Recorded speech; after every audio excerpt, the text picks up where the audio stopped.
Le 10 février 2020 a été adoptée la loi économie circulaire et anti-gaspillage, dont l'un des articles demande à ce qu'il soit mis une démarche de responsabilité élargie du producteur relative aux engins de pêche. La REP, concrètement, c'est un dispositif d'organisation de gestion des déchets.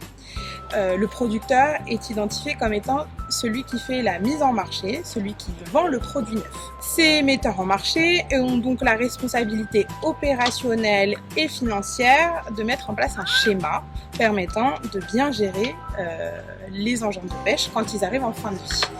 Ce qu'il est important de rappeler, c'est que conformément au Code de l'environnement, l'utilisateur final est responsable de la gestion du déchet. Par exemple, dans la pêche, c'est donc le pêcheur qui est responsable du filet.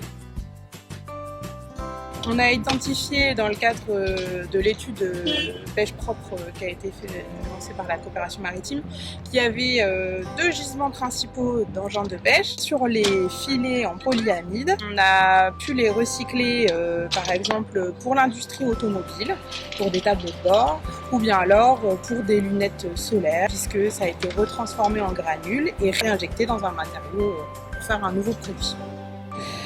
Pour les chaluts, c'est bien plus complexe. Malheureusement, pour le moment, l'essentiel des chaluts sont envoyés en enfouissement. On n'a pas identifié à l'heure actuelle vraiment de solution pour le recyclage. Il va falloir continuer à travailler là-dessus.